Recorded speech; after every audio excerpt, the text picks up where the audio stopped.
नमस्ते, प्रणाम। जितने यूट्यूबर भाई या बहनें हैं सभी लोगों को मेरा आदर भरा प्रणाम और छोटों का आशीर्वाद। आप लोग सुनिए, छोटा सा एक नाच गीत है, कैसा लगता है ज़रूर बताइएगा।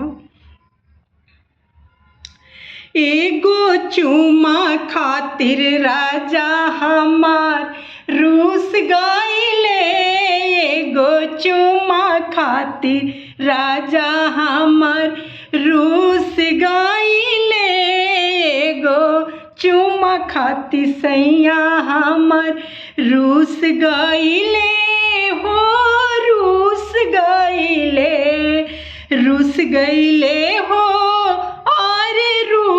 गइले, एगो चुमा खाती सैया हमर रूस गइले।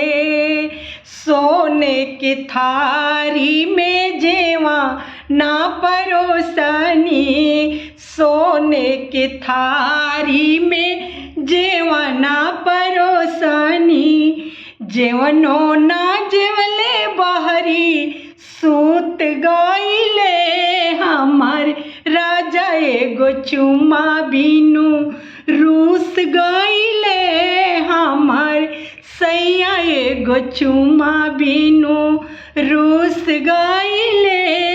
झाझरे गेड़ुआवा गंगा जल पानी, झाझरे गेड़ुआवा गंगा जल पानी, पनियो ना पियले बहरी सूत गइले हो, पनियो ना पियले बहरी सूत गइले हमार सैया, एगो चुमा बिनु रूस गइले हमार राजा, एगो चुमा बिनु रूस गइले।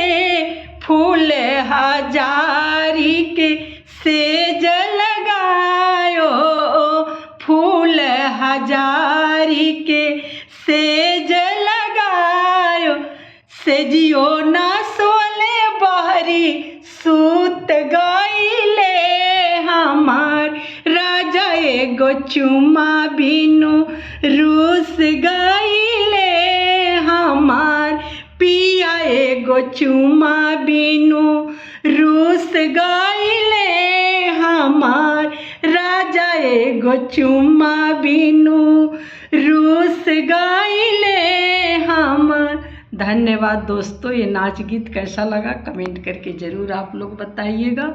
आप फुल वॉच करके आप वीडियो देखिए और फुल सपोर्ट करिए आप लोग।